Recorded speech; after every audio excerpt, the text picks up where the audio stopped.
Welcome to Fact or Fiction, a show we discuss what's making the news and whether it's real or not. I'm Suyash Badve, and with me, as always, is Jency Jacob from Boom. Hi, Jency. Hi, Suyash.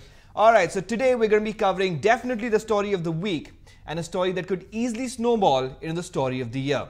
The Cambridge Analytica scandal. Jency, for those of our viewers who may not have followed this story, what is this about and what's going on? So the story came to light when some of the UK newspapers and a channel called Channel 4 exposed Cambridge Analytica, a data analytics company, who had actually promised some of its reporters who had gone undercover that they can actually swing an election wherever probably their prospects are not too strong. And to cite the usefulness of what their data can do, they said that this is how they helped the Republicans to come to power in the US. The reason why this has become so important is because this was data which was used which was taken from Facebook without the approval of the users themselves.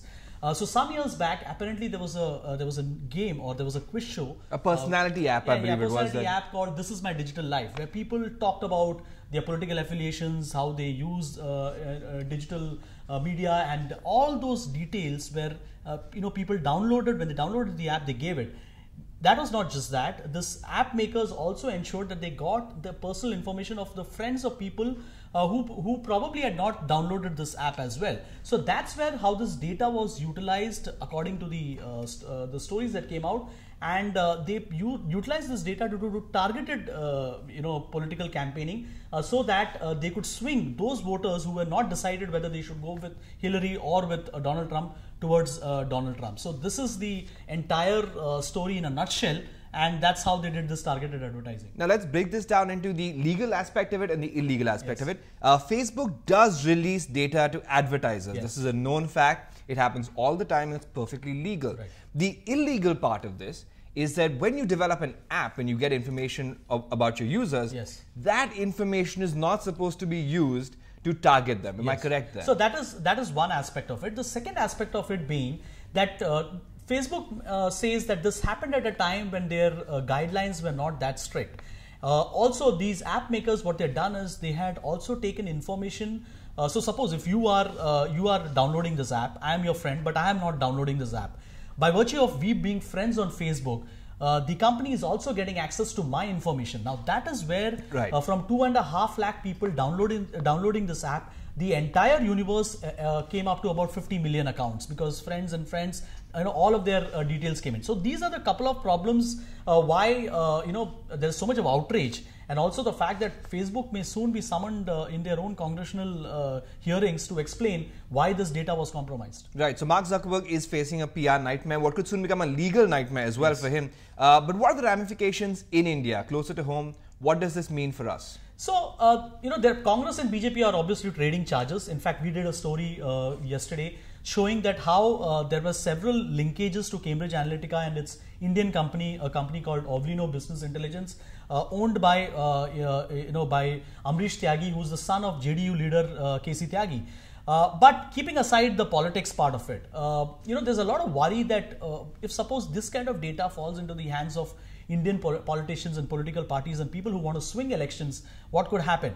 Several people have asked me that, what about my information on Facebook? The point is that when you write something about the Congress or the BJP, or you say that you support Modi, what this data can do, it can identify or bucket you into certain categories, and then it can define whether you are a diehard supporter of one political party, are you on the fence, or are you on the other side. So essentially every status update, every post that I share is a data point for someone to track what my political affiliations are, what I'm likely to vote in the next election. Look, Suyash, nothing is free in this world. When we signed on to Facebook and we decided that this is a free app, social networking platform where we spend nearly 14 to 15 hours a day sharing pictures, sharing images, our holiday pictures, even on the beach you're sitting and you're uploading pictures on Facebook. When you do all this, there's a cost to this. That's what people need to understand, that when there's there are no free lunches in this world. So when you put this out, or when you put out a politically loaded post, there are researchers who are sitting there to figure out how you're doing it and what you're doing it. The only offensive part here in this entire exercise is how this data is being utilized. soap ads and toothpaste ads have always been targeted at us. Sure. But how this information is being utilized to push in misinformation and disinformation on Facebook through Facebook pages, that is the worry, and that is why people are so outraged. Yeah, and that's what brings us to covering this story, because definitely this is a tool for the fake news brigade to latch onto, and that's something we definitely do not want, because this is data that could definitely be used to spread misinformation. Now, when it comes to Facebook, there's another old saying, if you're not the customer, you are the product. Yes. So keep that in mind next time you're posting. This, of course, can't be a story that we classify as fake or real. It's just a story that we wanted to bring to you, to give you the information. And that brings our show for this week to a close. Thank you so much for joining us. We'll see you next time. Bye-bye.